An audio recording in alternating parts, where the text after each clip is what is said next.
በትህትና ያናግሩን። ወንበር ስለያዘ እቺ ሀገር በግል የተሰጠችው ርስ አይደለም። እናቴን አላምናትም፣ በቀን 3 ይመላለስ ነበር አለ። አሁን ድምጿን መስማት አልፈልግም። ምልክት ስትመለከቱ ጠርጥሩ። ከመሬት ተነስቶ ጥሩ ወዳጅን መጠርጠር ጥሩ አይደለም፣ እናውቃለን። ግን አንደባልቅ። ወረዳ መሄድ ቀንስ፣ ቀበሌ መሄድ ቀንስ፣ መሬት አስተዳደር መሄድ ቀንስ፣ ገቢዎች መሄድ ቀንስ ሊላችሁ ይችላል። እንዲህ አይነት መስሪያ ቤቶች ላይ ስትሄዱ ለበሽታ ተደርጋችሁ ነው የምትመለሱ። በቃ ከአንተ ውጭ ማንም የለኝም፣ አንተን ሙጥኝ ብዬ ይዤ ልለቅ አልችልም ብላችሁ ልትነግሩት ይገባል። እናንተ ከማይገባው ሰው ጋር ተነጋግራችሁ እንዴት ነው ትስማሙት? ስለዚህ ከማበዳችሁ በፊት ጨርቃችሁን ጥላችሁ ከማለታችሁ በፊት ለቃችሁ ነው የምትወጡት። እሱ ግን ብቻውን ቁልፍ ትችለት ምናምን ሰውጣ ከዛ ምን ማለት ጃኬት መጥፋት ጀመረ፣ ጫማ፣ ቲሸርት ምናምን መጥፋት ጀመረ። ከዛሬ ወርቅ አፈራው አታምነኝም።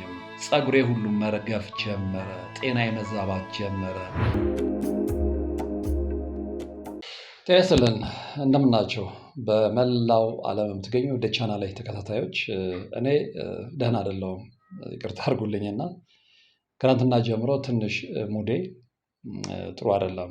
ይህንን ስላችሁ እያዘንኩ ነው እና የሚገርማችሁ ግን በቅድሚያ እናንተን ይቅርታ መጠየቅ እፈልጋለሁ። እንደው ከዋናው ርዕሴ ከተለመደው ውጪ እንደው እንዲህ አይነት ነገር እድሉን ካገኘው የሚዲያውን እድል ካገኘው እግረ መንገድ ነግሬያችሁ ልለፍ ብዬ ነው። ምናልባት ስተነፍሰው እንደው ቀለል ቢለኝ ብዬ ነው እንጂ ዋነኛው ርዕሴ አይደለም።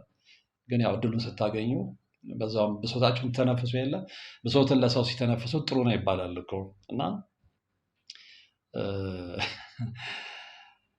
ምን ትላንት አንድ ጉዳይ አጋጠመኝና ወደ ወረዳ የበቃልኩ ያንን ጉዳይ ልፈጽም። ያለማጋነን የኔን ጉዳይ ለመፈጸም 30 ደቂቃ በቂ ነው። በጣም ቀላል የሆነ ነገር ስለሆነ ማለት ነውና ሄድኩኝ። ቦታውን ጠየቅኩ። ገና ከበር ላይ ስገባ ያው እንትን ላይ ታያላችሁ ትልቅ ቢልቦርድ ማስታወቂያ ላይ ራዕያችን፣ ዓላማችን ምናምን የሚል እሱን ሳይ በቃ ሰዎች በቅንነት ያገለግሉኛል ብዬ ገባው። በዛ ተጽናንቼ ማለት ነውና ውስጥ ስገባ ግን የገጠመኝ በጣም የሚያስደነግጥ ነው። ገባው ኃላፊ ተብዬው ጋር ቀና ብሎ ሊያየኝ አልፈለገም። ምንድን ነበር የንቀት ንግግር ታውቃላችሁ? እንደውም በተቃራኒ አቅጣጫ ይቅርታ ብዬ ገና እጅ የነሳው ስገባ ፊቱን ነው ወደ ሌላ አቅጣጫ ያዞረው። በዚህ ደረጃ አገልጋይ ተብለው ወንበር የያዙ ሰዎች በዚህ ደረጃ ዋልጊዎች ሆነዋል። እናንተ አገር በዚህ ደረጃ ተበላሽታለች።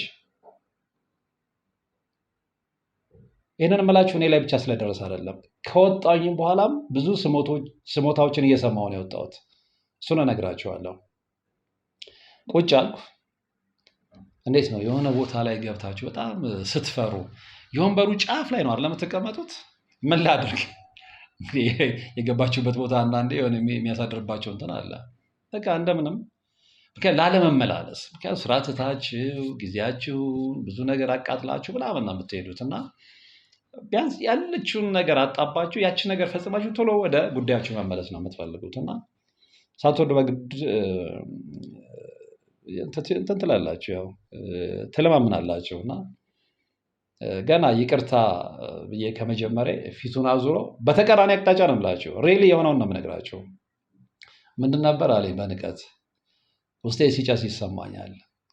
ጉዳይን ስላልፈጸመልኝ አይደለም፣ ግን የትኛውም ጉዳይ ያለው ሰው በዛ ደረጃ በመንግስት አገልጋይ ሊናቅ አይገባም።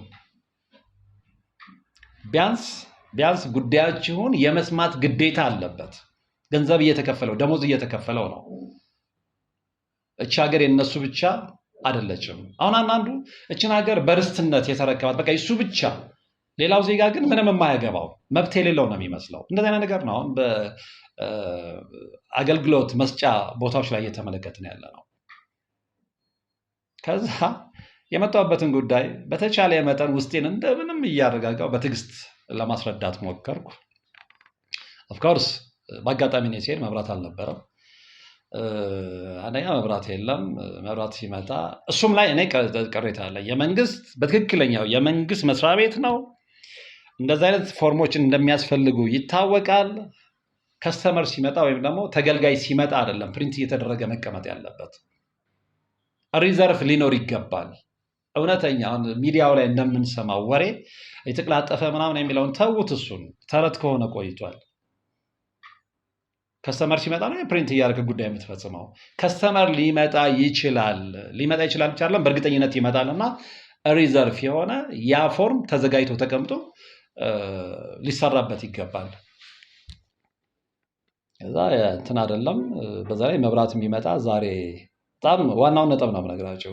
መብራት የሚመጣ ዛሬ ላልሰራልህ እችላለሁ፣ ነገ ደግሞ የለውም፣ ከነገ ወዲያ ተመለስ ነው ያለው በንቀት እንደቀላል። የእኔ ጉዳይ አንገብጋቢ ቢሆንስ? ኦፍኮርስ አንገብጋቢ ነው፣ ግን በ30 40 ደቂቃ የሚያልቅም ቢሆን አንገብጋቢ ነው። ከዛ እኔ ከሩቅ ቦታ ነው መጣው እንዲህ ነው he doesn't care።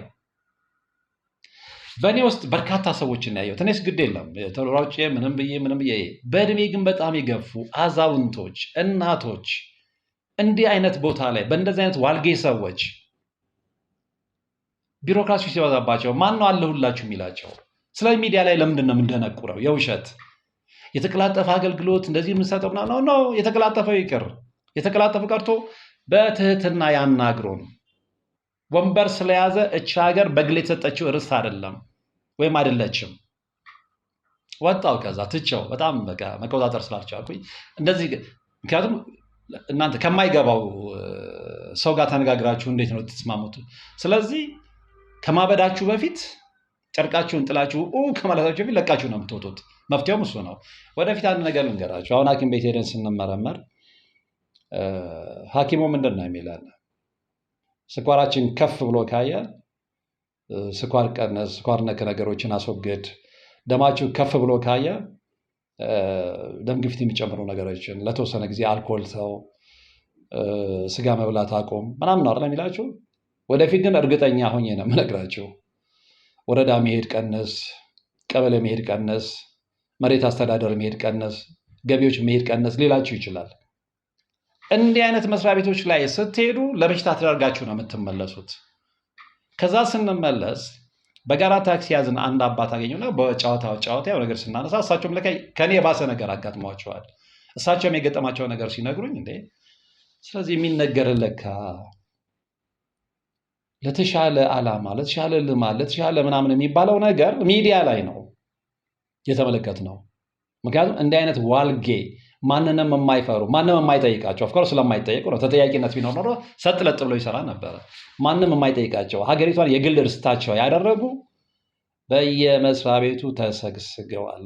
እና እግዚአብሔር ከእንደዚህ አይነት ሰዎች ይጠብቃችሁ። ወይም ደግሞ እንደው ያው ኢትዮጵያ ውስጥ ሆናችሁ መቼም ከጉዳይ አትርቁም እና ወይ ጉዳይ እንዳይኖራችሁ ያደርጋችሁ። ደግሞ ያለ ጉዳይ መኖር አይቻልም እና ምን እንበል ለማና ቤት እንበል እና እንግዲህ ልማታዊ መንግስታችን የእኛን የምስኪን ዜጎችህን ብሶት የምትሰማ ከሆነ ይኸው በትህትና ዝቅ ብለን እባክህን በየመስሪያ ቤቱ ያስቀመጥካቸውን ሰው ናቂ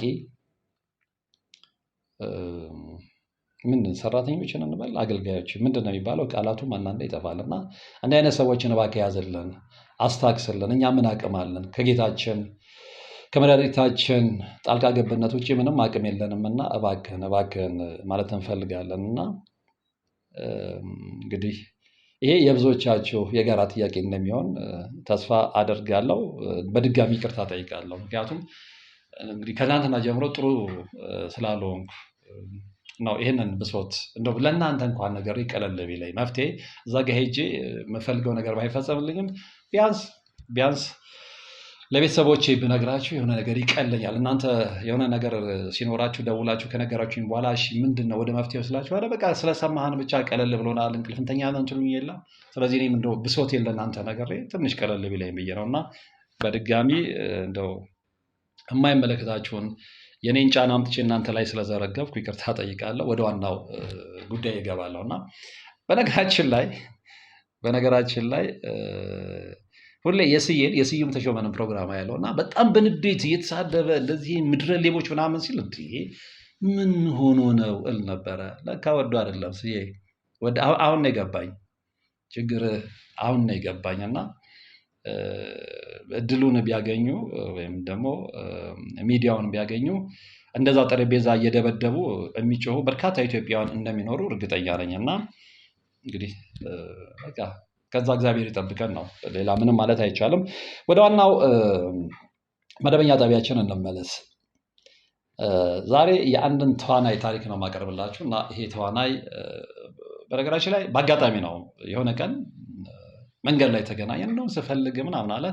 ተገናኘን፣ ስልክ ተቀያየርን። በጣም የማከብረው ተዋናይ ነው። በስራው ጎበዝ ተዋናይ ነው። ታዋቂም ተዋናይ ነው። ስልክ ተቀያየርን፣ ችግር የለውም እንገናኛለን አልኩኝ። ተለያየን እና ለካ የሆነ ችግር ስለገጠመው ነው ሊያናግረኝ ሊያዋየኝ የፈለገው እና ተደዋወለን፣ ተገናኘን። የነገረኝን ታሪክ ነው የምነግራችሁ። በዚህ ጉዳይ ላይ እንግዲህ ብዙ አውርተናል። ስለዚህ ይሄ የመተት ስራ፣ የድግምት ስራ፣ ይሄ ቆሻሻ የሰይጣን ስራ እገሌ ከገሌ አይለም። ዝነኛ ነህ፣ ዝነኛ አይደለህም፣ ትልቅ ነህ አይደለህም፣ ቀይ ነህ፣ ጥቁር ነህ፣ ወንድ ነህ፣ ሴት ነህ፣ ህፃን ነህ ምናምን አይለም። ሁሉም ላይ ነው የሚመጣው። እግዚአብሔር ከዚህ ይሰውረን እና ይሄ ልጅ ደወለልኝ። በትናንትናው ዕለት ተገናኘና ረጅም ሰዓት ነው ያወራነው እና በጽሞና ነው የሰማሁት። ታሪኩ በጣም ኢምፕረስድ ስለሚያደርግ ሰማሁት እና በጣም ቤስት ፍሬንድ አለው። ቤስት ፍሬንዱን አውቀዋለሁ። እንደነገርኳችሁ በጣም ታዋቂ ተዋናይ ነው እና ከዛ ቤስት ፍሬንዱ ጋር ደግሞ የናጡት በሏቸው። አንዱን ከአንዱ መለየት አትችሉም አይደለ? እንደዛ ሲወጡ አንድ ላይ፣ ሲገቡ አንድ ላይ፣ ሲበሉ አንድ ላይ፣ ሲጠጡ አንድ ላይ፣ በቃ በደንብ ሰው የሚለያቸው ማለት ነው እና በጋራ ስራ ይሰራሉ። በጋራ ስራቸው ደግሞ ስኬታማ ሆነዋል እና በኋላ ግን ምን ተፈጠረ? አንደኛው ልጅ ይሄ ከኔ ጋር የተገናኘው ልጅ በግጥም ደግሞ ደስ ያለው ነው፣ መስህብ አለው። አንዳንድ ሰው እንግዲህ በተፈጥሮ እግዚአብሔር የሚሰጠው ጸጋ አለ። ሰዎች ሲያዩቸው የሚወዷቸው ሰዎች የሉም፣ ሳያውቋቸው አጋጥሟቸው አያውቁም። ስላጋጠመኝ ነው። ዝም ብላችሁ አይታችሁ የምትወዱት ሰው አለ። በቃ ደስ ያለው እግዚአብሔር ጸጋ ስጦታውን የሰጠው ሰው ማለት ነው እና ይሄም ልጅ እንደዛ ነው። ጓደኛው ደግሞ በችሎታው ጎበዝ ይሁን እንጂ ከዚህ ልጅ ጋር በምንም አይደራረስም። ይሄ ሰው ፍቅር አለው፣ ስራው ላይ ስኬታማ ነው። እሱ የሰራውን ስራ ለማየት ሰዎች ይሻማሉ። ብዙ ሰው ይወደዋል፣ ያየው ሰው ይወደዋል፣ በስራው ያደንቀዋል። ከዛ ውጭ ደግሞ ዲሲፕሊንድ ነው። ብዙ ጊዜ በሱስ እንደሚታሙት አይነት ሰዎች አይደለም፣ ከሱስ የጸዳ ነው እና በኋላ ምን እየሆነ ይመጣል? የዚህ ልጅ በብዙዎች ዘንድ መወደድ ይሄኛውን ጓደኛውን ያናድደዋል። ቅናት አንድ ሴጣን በር ከፍቶ ገባ ማለት እዚህ ጋር ነው። ይሄ ልጅ ምንም የሚያውቀው ነገር የለም። ከባክግራውንዱ ይዞት የመጣው ነገር አለ። የነገረኝ ብዙ ቤተሰቦች ነን አለ። ግን በቃ እንደዚህ ታይት ሆነ ነው ከወንድሞቼ ከእህቶቼ ጋር ከእናት ከአባቴ ጋር እንዲህ ታይት ሆነ በፍቅር ያደግን ነን ያለው። ባህሪው ደግሞ ያንን ነው የሚመሰክረው። ግን ያው ለአቅመ አዳም ለአቅመ ሔዋን ስትደርሱ ከውጭው ዓለም ጋር ትቀላቀሉ፣ ከብዙ አይነት ሰዎች ጋር ትገናኛላችሁ። በስራ አጋጣሚ ጓደኛ ይኖራችኋል፣ የስራ ባልደረባ ይኖራችኋል። እንዲህ ስለዚህ የቤታችሁን ህይወት ትተውና እንደገና ደግሞ ሰፊው ዓለም ውስጥ ትቀላቀላላችሁ። ከዚህ ጓደኛው ጋር እንዲህ የሰሩ የጋራ እውቅናቸውን እየተቋደሱ ብዙ ተጓዙ። ከዛ በላይ ግን ያኛው ልጅ ተቀየረ።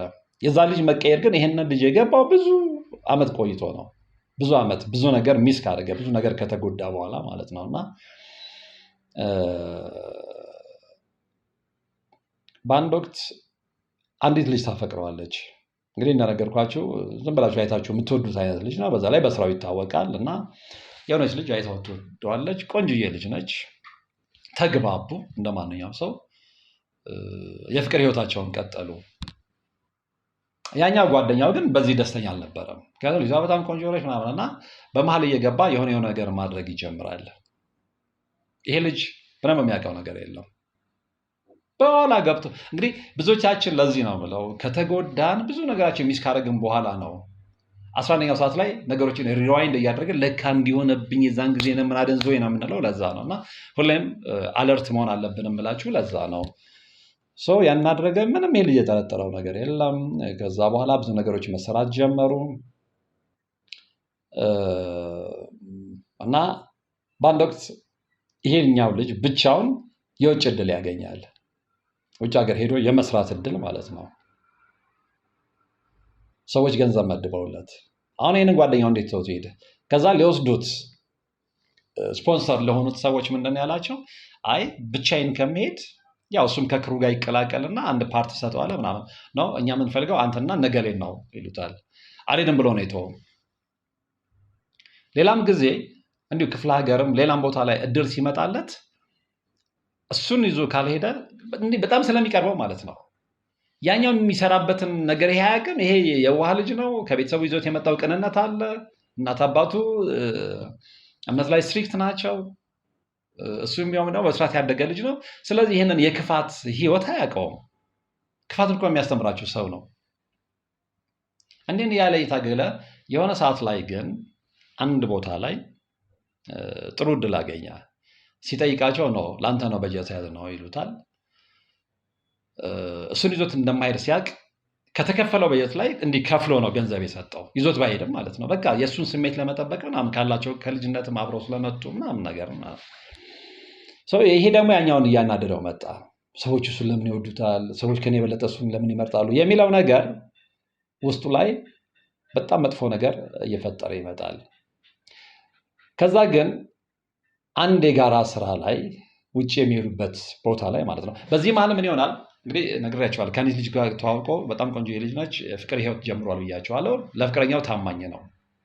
እንደዛም ሆኖ ግን በጣም የፍቅር ጥያቄዎች ይበዙበት ነበረ። ያው እኛ ሀገር የተለመደ ነው። አርቲስት ስትሆኑ፣ ተዋናይ ስትሆኑ፣ እንዲህ ኪነጥበብ ስራው ስትሆኑ አድናቂዎች ናቸው እንትን ይላል። አብዛኞቹ ደግሞ የፍቅር ጥያቄ ይሄ ኦብቪየስ፣ በተለይ ታዋቂ ስትሆኑ እንዲህ አይነት ጥያቄዎች ኮመን የተለመዱ ናቸው እና ነገር ግን ያችን በጣም ስለሚያፈቅራት እና ታማኟ መሆን ስለሚፈልግ ታማኝነቱን በተግባር ማሳየት ስለሚፈልግ የሚመጡለትን ጥያቄዎች በትህትና ይመልስ ነበረ እንደነገረኝ። በመሀል አንዷ ከውጭ ሁሌ ቴክስት አድርግለታለች፣ ትጽፍለታለች ምናምን እና ይነግራታል። በአድናቂነት ከሆነ ችግር የለውም፣ በእህትነት በወንድምነት እንጻጻፋለን፣ ጠይቅሻለሁ። ነገር ግን እኔ በጣም የምወዳት የፍቅር ጓደኛ ስላለች እንደዚ አይነት ነገርሽን ተይ ይላታል። ያችን ልጅ ተስፋ አልቆረጠችም እና እድል ያገኙና ለአንድ ሾው አንድ ሀገር ሲሄዱ ይሄኛም ጓደኛውም አለ፣ አብረው ነው ሄዱት። አብረው ሲሄዱ ያቺ ቻት የምታደርግለት ወይም ደግሞ ከውጭ ሀገር የምትጽፍለት ልጅ ቻት የሚደራረጉት ልጅ ሾውን የሚያቀርቡት አቅና ከነበረችበት ሀገር ሀብታም ስለሆነች ትመጣለች የእነሱን ሾው ለመመልከት። እዛ ታገኘዋለች። አሁንም ይነግራታል። በዚህ ማለት ይሄኛ ጓደኛው ይገነጠልና ከእሷ ጋር መውጣት መግባት ይጀምራል። ይሄ ምንም አልመሰለውም፣ ምክንያቱም ፍቅረኛ ያለው። ስለዚህ ከእሷ ጋር ሄደ አልሄደ ምንም ለሱ ምንም ማለት አይደለም። በኋላ በገንዘብ ልታባብለው የሆነ ነገር ምናምን ስትሞክርም ኖ ነው ያላት።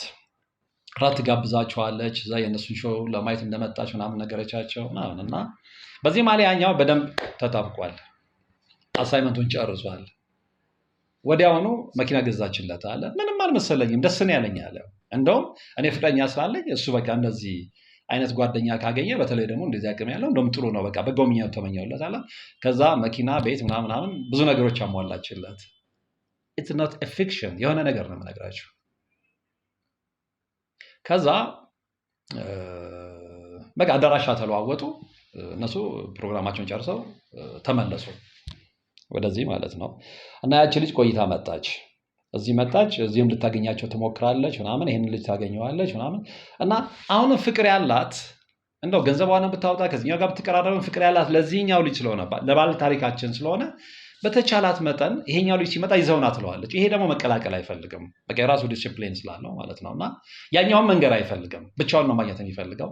ብቻውን ማግኘት ባይፈልግም ይሄኛው መቀላቀል አይፈልግም። ስትመጣ አለኝ ሻንጣ ለሁለቱም ለየብቻ ሻንጣ ሙሉ ልብስና ስጦታ ይዛል ትመጣለች። በቃ አንደኛው ሻንጣ ያንተ ነው እና ሽቶ፣ ጫማ፣ ልብሶች ምናምን ነው። አንዱ ያንተ ነው አንዱ የሱ ነው ትልና ትሰጠዋለች። እሱ ግን በራሱ መኪና ጭኖ ሁለቱንም ሻንጣ ወደ ቤቱ ነው ይዞት የሄደው። እሱ ምንም አልመሰለኝም። በኋላ ነው ነገሮች ከዛ ጓደኞቹ ሁሉ እየነገሩኝ አንተ እንዲህ እኮ ነው ከጀርባ እንዲህ እያደረገብህ ነው ምናምን ሲሉ መስሏችሁ ሊሆን ይችላል። ለዚህ ነው አንዳንድ ጊዜ ምልክት ስትመለከቱ ጠርጥሩ። ከመሬት ተነስቶ ጥሩ ወዳጅን መጠርጠር ጥሩ አይደለም፣ እናውቃለን። ግን አንደባልቅ። የሚታዩ ነገሮች ሲሆኑ ደግሞ መጠራጠር መልካም ነው። በህይወታችን ላይ ለውጦች ሲመጡ መጠራጠር መልካም ነው። ይህ ክፋት አይደለም እና ብዙ ጊዜ በተኩላዎች መሀል ተከበን ያለን በጎች ስንሆን በግነታችን ደግሞ መጠን ሲያልፍ ጥሩ አይደለም። ስለዚህ የከበቡንንም ተኩላዎች አብረን ማየት መቻል አለብን፣ ከኛ ጋር ተመሳስለው የገቡትን ማለት ነው። እና እንዲሆነ በኋላ ያቺ ልጅ ቆይታ ምናምን ተመልሳ ትሄዳለች። እንግዲህ ለዚህ ልጅ መኪና ተገዝቶለታል፣ አካውንቱ ላይ ብር ገብቶለታል፣ ቤት ተገዝቶለታል። የጋራ ስራ አላቸው። ይሄ ልጅ ደግሞ መደበኛ ስራ ይሄ ነው። ተውኔት ነው፣ ስክሪፕት ይጽፋል፣ ተዋናይም ነው፣ ስክሪፕትም ጸሐፊ ነው። ስለዚህ በዛ ስራው ነው የሚኖረው።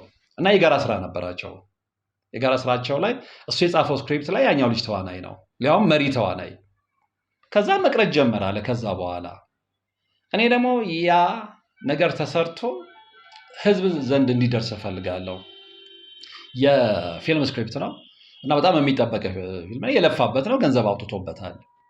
መሪ ተዋናዩን እንዴት ትቀራለህ? አንተ አማራጮች ሊኖሩ ይችላሉ።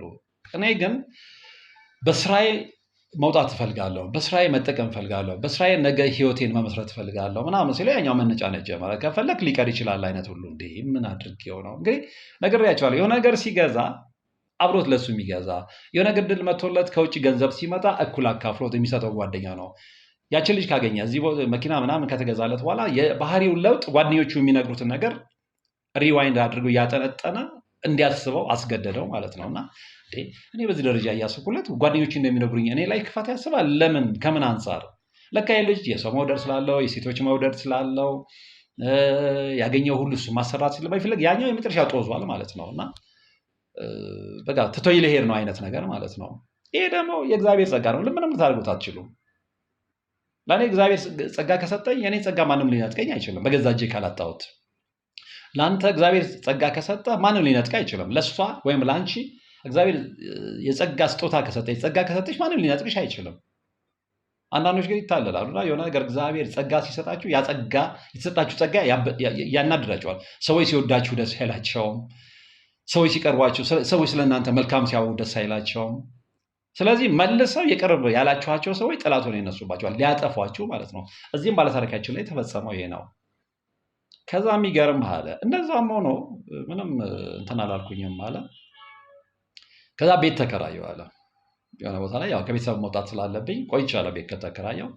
ስለዚህ መኪና ተገዝቶለታል ብያለሁ እና ይመጣል መኪናውን እንትን ይልና እባክህ ትንሽ እኔ ማረፍ እንግዲህ የራሱ ቤት አለ አለ። የኔ ቤት ለምን እንደወደዱ የገባኝ በኋላ ነው አለ።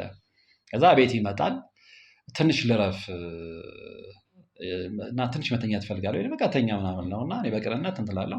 አንተ ከፈለክ እኮ መኪና ይዘህ መውጣት ትችላለህ። እኔ በየዋህነት መኪናውን ይዤ ወጥቼ በቃ ጓደኞቼ ጋር በቃ ሄጄ ተዝናንቼ ምናምን ስመጣ እሷ ይላል። ከዛ በኋላ ግን ምን መሆን ጀመረ? በየቀኑ እየመጣ ሲተኛ ከዛ በኋላ ሌላ ማንም ቤት አይገባም አለ። ጓደኞቹ አልፎ አልፎ ይመጣሉ፣ ግን ከኔ ጋር ይገባሉ፣ ከኔ ጋር ይወጣሉ እና ስፔስ የለውም። እሱ ግን ብቻውን ቁልፍ ትችለት ምናምን ሰውጣ። ከዛ ምን ማለት ጃኬት መጥፋት ጀመረ፣ ጫማ፣ ቲሸርት፣ ፓንት ምናምን መጥፋት ጀመረ። ከዛ ወዲያ ወርቅ አፈራው አታምነኝም፣ ፀጉሬ ሁሉ መርገፍ ጀመረ፣ ጤና መዛባት ጀመረ። እንደዛ ሰው የኔን የሰራሁትን ነገር ለማየት ያልተጋፋውን ያህል ለእኔ ስራ ትኩረት መስጠት ጀመረ። ምን አለፋ አለ የነበረኝ ተቀባይነት፣ የነበረኝ ግርማ ሞገስ፣ የነበረኝ ተፈላጊነት ኮምፕሊትሊ በቃ በማላስበው ሁኔታ ከኔ ራቀ አለ። ከዛ በቃ ግራ ገባኝ። እኔ ብቻ አይደለሁም ጓደኞቼ፣ ቤተሰቦቼ ሁሉ ግራ መጋባት ጀመሩ። የእሱ ስክሪፕት ነው ከተባለ በሰልፍ ነው የሚታየው። የእሱ ስክሪፕት ነው ከተባለ እሱ ይተውንበታል ከተባለ በሰልፍ ነው የሚታየው።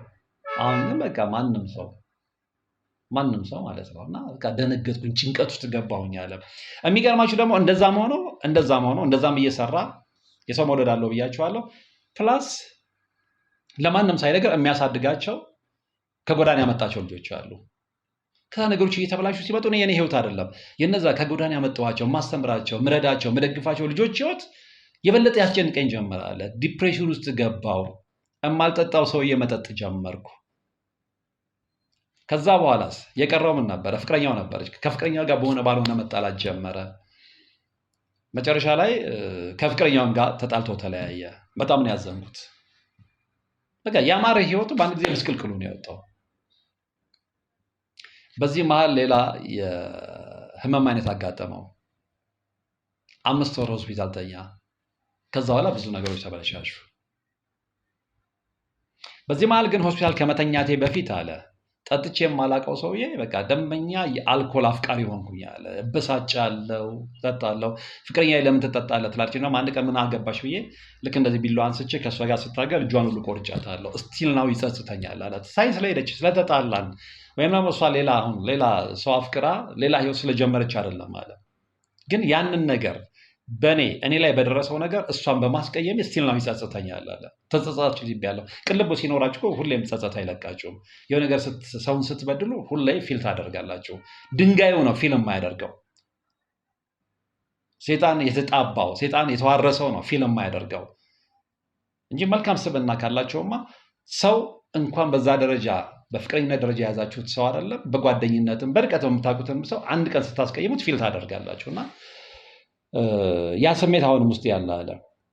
ከዛ በኋላ በቃ ስኬት የሚባል ነገር እየራቀ ይመጣ አለ። እናቴን አላምናትም፣ በቀን 3 ይመላለስ ነበር አለ። አሁን ድምጿን መስማት አልፈልግም። አባቴም ጋር እንደዛ እንደነገርኩ ወንድሞች እህቶች አሉኝ። በጣም በፍቅር ነው ያደግነው አለ። አሁን ማንንም ማግኘት አልፈልግም፣ ብቸኝነትን ማዘውተር ጀመርኩ ለብቻዬ። ምግብ አለ በቤት ስፖርት ይሰራል፣ ሰውነቱ በጣም የሚያምር ልጅ ነው። ወደ ተወነቱም ከመሄዱ በፊት እንደዚህ ሬርስም ካለው ምናምን በደንብ ስፖርቱን ሰርቶ ምናምን ዘንጦ በቃ ምግብ ላይ ያለውንም እንትን ሲነግረኝ በጣም ይሄ ራሱን የሚጠብቅ ሰው ታውቃላችሁ፣ የምትቀኑበት አይነት በቃ ሰውነቱን ለሙያው በጣም ዲሲፕሊን የሆነ ሰው። እንግዲህ ተዋናይ ስትሆኑ የሰውን አይን ስለሆነ የምትስቡት አምራችሁ ሰውነታችሁን ጠብቃችሁ ባለባበሳችሁን በምናችሁ ምናምን ጽድት ብላችሁ በቅረብ ነው አይደል የምትፈልጉት። አሁን ግን ኮምፕሌት ከዛ መስመር ወጣሁኝ አለ። ምግብ ከመብላቴ በፊት ግማሽ አልኮል ልጠጣ እችላለሁ አለ። ግማሽ ከዛ ወዲያ ነው አፒታይት የሚከፈተው። በዚህ መሀል ግን እንደነገርኩ ታመምኩና ሆስፒታል ገባሁኝ። ሆስፒታል ስገባ ቤተሰቦቼ ደንግጠው አለ።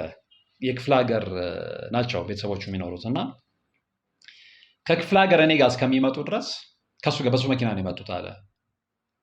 ደውለቱ መጀመሪያ የተደወለው እንዲታመመ ምናምን ተብሎ ለሱ ነው እና የሆነ ቦታ ላይ ጠብቋቸው ይዟቸው ሲመጣ እነሱ ሲላቀሱ እሱ ጭራሽ ገብቶ ከኔ ጋር ፎቶ መነሳት ነው የፈለገው አለ። እና ከዛ ነገሮችን ማጠንጠን ጀመርኩኝ። በዚህ ደረጃ ይጠላኝ ነበር ምን አድርጌው ማለት ጀመርና ጅል ነህ እንዴ ያልኩት። የሆነ ምልክት ስታይ አንድ ሰው ጸጋ አለው ደግሞ ሲነግረኝ ህይወቱን ከልጅነቴ ጀምሮ በጣም እድለኛ ነበርኩኝ።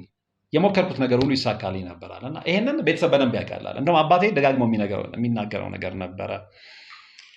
እሱ በፈለገበት ሰዓት ላይ ሎተሪ ቢቆርጥ ይደርሰዋል። የዛን ያህል እድለኛ መሆኔን ያውቃል አለ። እና ብዙ ጊዜ ከልጅነቴ ጀምሮ ሰክሰስፉል ነው። የሆነ ቦታ ላይ ሄዳለሁ፣ የሆነ ነገር እንኳን ውድድር ኖሮ ሲባል አንደኛ ሞታው እኔ ነኝ።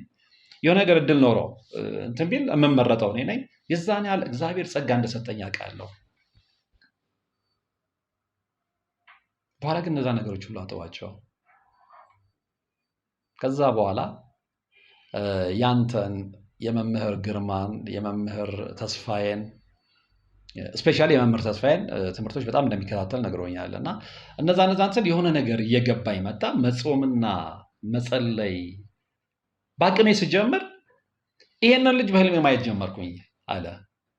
ያላችሁ ብዙ ጊዜ ቅዱስ መንፈስ ሲቀርባችሁ በደንብ ልባችሁ ቅን ሲሆን እግዚአብሔር ልብን ያያል። ይህንን እርግጠኛ ሆኜ መናገር እችላለሁ። እና ይሄ ልጅ ደግሞ ቅን ነው። ድሮም ሳላቀው በርቀት ሲወራ የምሰማው ነገር ነበር። አሁን ስቀርበው ደግሞ ረጅም ሰዓት ቁጭ ብለን ያነበብኩበት ነገር አለ። እንግዲህ ምናልባት እግዚአብሔር ቅንነቱንም አይቶ ይህ የሚፍጨረጨረውን የሚጸልየውን ነገርም ተመልክቶም ሊሆን ይችላል። እና በጋር ነበር የሚያሳየው። ምን ነበር የምታየው አልኩት። ይህ ልጅ ሽጉጥ ይዞ ሲያባረኝ በተደጋጋሚ ያለው አለ። ሊገለኝ አንዳንዴ መንገድ ሲዘጋብኝ ያለው አለ። መንገድ መዝጋት ግልጽ ነው፣ የድል በራችሁን መዝጋት ነው።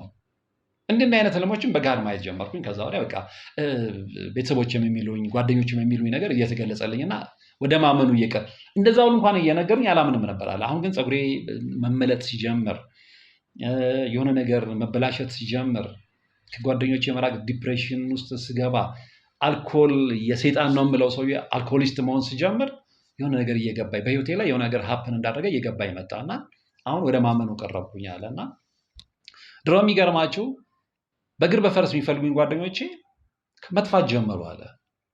መጥፋት በቃ ረጅም ጊዜ ብቻዬን ነው የማሳልፈው። ይህንን ሁሉ የሚሰራው ያ ልጅ እንደሆነ በኋላ ነው የደረሰበት፣ የቅርብ ጓደኛው ማለት ነው። ድሮ ፈልገውኝ ምሳ ከኔ ጋር የሚበሉ ልጆች ስልክ ብደውላቸው አያነሱም። ይሄ ነው አያችሁ፣ ያላችሁ የሆነ ነገር ሲደረግባችሁ ላያችሁ ላይ ድሮ እንደዚህ በመብራት የሚፈልጓቸው ሰዎች ድምፃቸውን መስማት አይፈልጉም። ይሄ መናፍስቱ አሰራር ነው። ይሄ እናንተ ላይ ሀፕን የተደረገው የድግምት ውጤት ነው፣ የመተት ውጤት ነው። አሁን ምናምን ካልኩትኝ በእርግጠኝነት በቃ የሆነ ነገር እንደተሰራብኝ ከዛ በመሀል እንደውም የሚጸበልበትን ቦታ ነግሮኛል። እሱ መግለጹ አስፈላጊ አይደለም።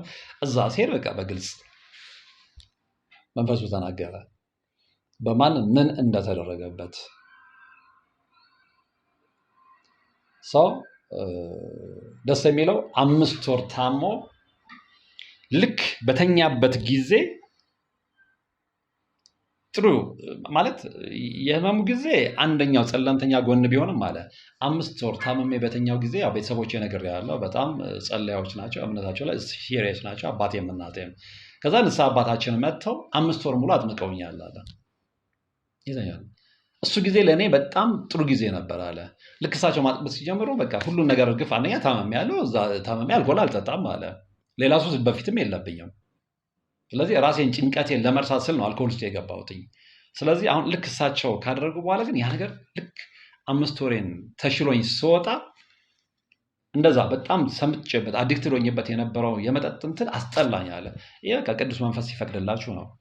እናም ብዙ ጊዜ እንደዚህ ህይወታችሁ ሲበላሽ ምናምን የገባችሁበት ነገር ውስጥ ለማውጣት ቱ ዲፊከልት በጣም አስቸጋሪ ነው።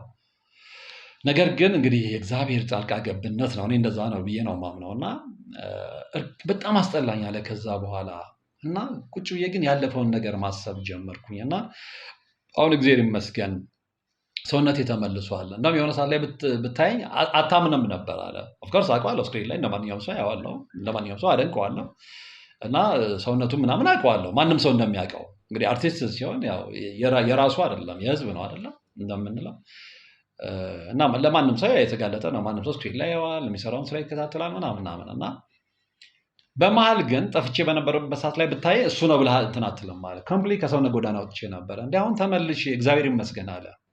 ግን አሁንም የሚገርም እንደዚህ መሆኛ አለ ኦልሞስት እየወጣሁ ነው፣ ግን የሆነ ነገር ይቀራል እና ከኔም ጋር የተገናኘ ነው። ምንድነው ምን ትመክረኛለህ የሚለውን ነገር ታሪኩን አጫውቱኝ። ከዚህ በኋላ አሁን እዚህ ደረጃ ላይ ደርሻለሁ፣ ምን ትመክረኛለህ የሚለውን ነገር እንድናወራ ስለፈለገ ነው ሊያገኘኝ የፈለገውና እግዚአብሔር ይመስገን ለውጣለሁ። በጣም ጥሩ እንትን ውስጥ ነው፣ በጣም በፊት ከነበረው ህይወቱ ጋር ማለት ነው። እና በፊት ብታይ ግን ትደነግጣለህ እና እሱ ነው አይደለም ብለህ ሁሉ ልትጠራጠር ትችላለህ። አሁን ከዛ ውስጥ እየወጣሁ ነው።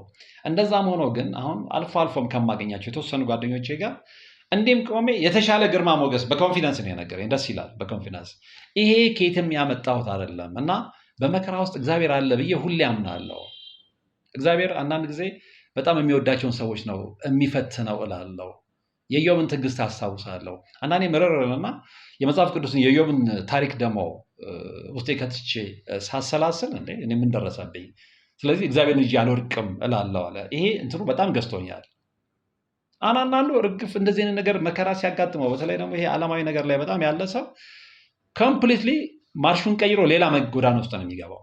በጣም ጥቂቶችና እግዚአብሔር የፈቀደላቸው ናቸው ነው በቃ እዚህ ጋር እግዚአብሔርን አስቀይሜ ሊሆን ይችላል፣ ወደ እግዚአብሔር መንገድ ልመለስ ብለው ከዛ ለመውጣት ጥረት የሚያደርጉት የተወሰኑት ናቸውና ይሄ ልጅ በዚህ ጨለማ ህይወት መሃል እግዚአብሔር ብርሃንን ይፈነጥቅልኛል ብሎ ስላሰበ እንደዛ አይነት ነገሮች ያጋጥሙት እንዳልኳቸው ጤናው ሲቃወስ፣ እንደዛ ያምር የነበረው ፀጉሩ መርገፍ ሲጀምር፣ ጓደኞቹ ሲተውት እንግዲህ ሲኖራቸውና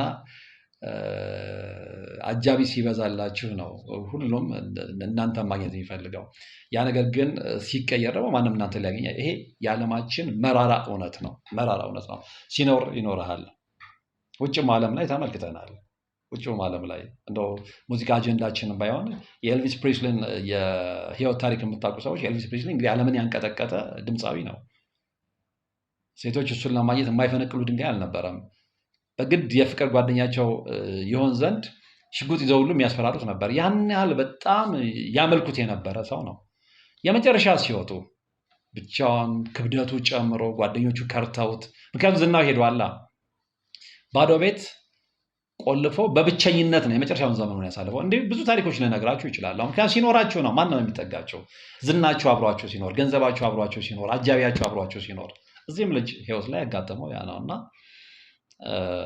አሁን እግዚአብሔር ይመስገን አለ። እግዚአብሔር ይመስገን አሁን በጣም ለውጥ አለኝ። ጸበሌን አላቋረጥኩም እና ምን ትመክረኛለህ? መጨረሻ ላይ የመጀመሪያ ያልኩት ጸሎትን እግዚአብሔር ይስማህ ነው ያልኩትኝ። በቃ ተንበርክከ ልብህ ተሰብሮ እያለቀስክ ለምነው ይሰማሃል። እግዚአብሔር ልጆቹን አሳፍሮ አይቀርም። ትናንትና ትልቅ ዝና ሊኖር ይችላል። እሱን ስላጣህ እንዳይጸጽትህ ያልኩትን ነው የምነግራችሁ። ይህንን ቪዲዮ ሲመለከት ያስታውሳል። ዛሬ ጓደኞች ተውኝ ብለህ አትጸጸት። ምክንያቱም የተተውከው አንተ ብቻ አይደለም። እዚህ ምድር ላይ ብዙ ታላላቅ ሰዎች ተትተዋል። በጓደኞቻቸው ብቻ አይደለም፣ በቤተሰቦቻቸው፣ በእናት በአባቶቻቸው፣ በወንድሞቻቸው የተተዉ ሰዎች አሉ። ዝናቸው ሲጠፋ፣ ገንዘባቸው ሲበን የተተዉ ሰዎች ብዙ ስላሉ እነሱን እያየ ተጽናና። እነዛ ሰዎች ግን ደግሞ እግዚአብሔር ረድቷቸው ወደ ቀድሞ ማንነታቸው የተመለሱ አሉ። እነሱን እያየ ተጽናና። ቅድም ነግረኛል የኢዮብን ታሪክ። ኢዮብ ያንን ሁሉ ነገር ካጣ፣ ቤተሰቡን፣ ልጆቹን፣ ከብቱን፣ ንብረቱን፣ ምኑን ካጣ በኋላ በጥፍ ነው እግዚአብሔር የሰጠው። ሰውነቱ በቁስል ሁሉ ከተመታ፣ ተስፋ ከቆረጠ፣ ሚስቱ እግዚአብሔርን እንዲተው ከነገረችው በኋላ ሁሉ እግዚአብሔርን አልተውም ብሎ በዛ መከራ ውስጥ እስከ መጨረሻው በጽናት ስለቆመ የእጥፍ እጥፍ ነው የተሰጠው። እሱን አስታውስ ነው ያልኩት። እግዚአብሔርን እስከ መጨረሻው ይዞ የጸና ሰው የእጥፍ እጥፍ ነው የሚከፈለው። አትጠራጠሩ። ጊዜው ሊቆይ ይችላል፣ ቻሌንጅ ሊኖር ይችላል፣ አፕ ኤንድ ዳውን ሊኖር ይችላል። በእግዚአብሔር የጸና ሰው ግን አፍሮ አያውቅም። ይህን 100% እርግጠኛ ሆኜ እነግራቸዋለሁ። እንደውም ከ100% በላይ። አንደኛ እሱን ልብ በል ነው ያልኩት፣ ምን ትመክረኛለህ ሲል። ሁለተኛ የጸሎት ህይወትን አሁን ካለው የበለጠ በእጥፍ ጨምር ነው ያልኩት። ምክንያቱም በቃ ህይወታችሁ ጸሎትና ጸሎት ብቻ ላይ፣ በተለይ ደግሞ በጣም በመከራ ህይወት ውስጥ ስትሆኑ ጸሎትና ጸሎት ብቻ ሊሆን ይገባል። ስግደትና ስግደት ብቻ ሊሆን ይገባል። ከእግዚአብሔር ጋር ሌት ከቀን ሙጥኝ ብላችሁ ልትከራከሩ ይገባል። በቃ አንተ ከአንተ ውጭ ማንም የለኝም፣ አንተን ሙጥኝ ብዬ ይዤ ልለቅ አልችልም ብላችሁ ልትነግሩት ይገባል። ያ ከሆነ ውጤቱን ታየዋለህ ነው ያልኩት። እና ደስ የሚል ጊዜ አሳልፈን የተለያየ ነው። ኤኒዌይ በዚህ ታሪክ ልነግራችሁ የፈለግኩት ምንድን ነው፣ አሁን ያለንበት ዘመን ሁሌ እንደምንለው በጣም አደገኛ ዘመን ነው። ስለዚህ ሄዳችሁ ፋይናል ስቴጅ ላይ እስክደርሱ ብቻ አትጠብቁ። ምልክት ስታዩ በተራ በማይሆን ነገር ሰው አልጠረጠርም አትበሉ። በቃ ምን እናድርግ? ዘመኑ ነዋ። ሰዎችን እንድንጠራጠር የሚያደርገን የክፋት ዘመን እየተከሰተ ስለመጣ ነው። ያለውን እውነት የመቀበል ግዴታ አለብን፣ ፈለግንም አልፈለግንም። ይሄ ልጅ አልቀበልም ብሎ ሰዎች ሲነግሩት ኖ በፍጹም እንደዚህ ምናምን ስላለ ነው ይህንን መከራ ላይ ያስተናግድ የተገደደው። እግዚአብሔር ይመስገን አሁን ግን ለውጥ አለው። ሰውነቱም ላይ ለውጥ አለው፣ ብዙ ነገሮች ላይ ለውጥ አለው። ስራው ተመልሶ ይመጣል ነው ያልኩት። በስግደት፣ በጾም፣ በጸሎት፣ በቁርባን እየተጋ እየበረታ እየጸና በሄድክ ቁጥር ለውጡን ታየዋለህ ነው ያልኩት። ደግሞ ለማጽናናት ብቻ አይደለም። በእርግጠኝነት የማውቃቸው ልጆች አሉ። ከዚህ በፊት ነግሬያቸዋለሁ። 16 ዓመት ከአጋንንት ጋር ሲዋጋ የነበረ ልጅ በ16ኛ ዓመት ላይ ድል አድርጓል። አቡነ እጨጌ ዮሐንስ ሄደው 20 ዓመት ሙሉ ስትታገል የነበረች በ20 ዓመቷ ላይ ድል አድርጋለች። 16 ዓመት ከመናፍስት ጋር መታገል ማለት ምን ያህል መከራን እንደሆነ ታውቁታላችሁ። 20 ዓመት ከመናፍስት ጋር መታገል ማለት ምን ማለት እንደሆነ ታውቁታላችሁ። የደረሰባችሁ ማለት እኔ ላልደረሰባቸው አይደለም የምናገረው፣ ሁሌ እንደምለው ማለት ነው። ለደረሰባቸው እዛ መከራ ውስጥ ላሉ የዛ ሰለባ ለሆኑ ነው የምናገረው። መዳን ለሚፈልጉ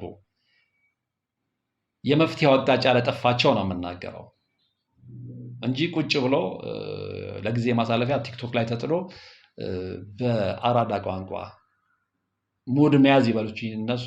ይሄ እንደውም የፋራ ቋንቋ ነው። በአሁኑ ሰዓት ላይ አራዳ የሚባለው እንደውም ለመዳን ጥረት የሚያደርገው ነው፣ እግዚአብሔርን ያወቀው ነው እንጂ በየናይት ክለቡ እየዞረ ፋሽን ልብስ ለብሶ እንትን የሚለው አይደለም። አራዳ እግዚአብሔርን ፈልጎ ለማግኘት ጥረት የሚያደርገው ነው። እኔ እንደዛ ነው የምገነዘበው እንጂ ባዶ ህይወት ይዘህ ዝም ብለህ ንፋስ እንደሚያወዛውዘው ዛፍ እዛና እዛ እያልክ እድሜን የምትጨርስ ከሆነ መጨረሻ ላይ ውጤቱን ታየዋለህ። እና ለውጥ በማግኘቱ ልጁ ደስ ብሎኛል።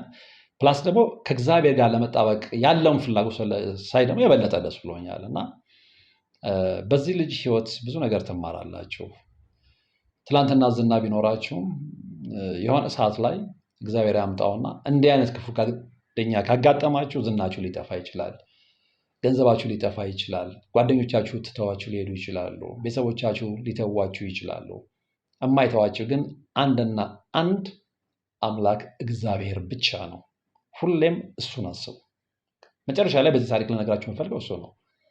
ዝና ይከዳል፣ ዝና ይጠፋል፣ ገንዘብ ይጠፋል፣ ጓደኛ ይጠፋል፣ ቤተሰብ ይጠፋል። እግዚአብሔር ሁሌም ሕያው ነው። ይህንን አስቡት። ይህንን ነው በደንብ አስረግጬ የምነግራችሁ። በዚህ መርሃ ግብር ቁም ነገር እንደወሰዳችሁ ተስፋ አድርጋለሁ። በቀጣይ በሌላ መርሃ ግብር የምንገናኝ ይሆናል። እስከዛው ግን በያላችሁበት ቸር ጊዜ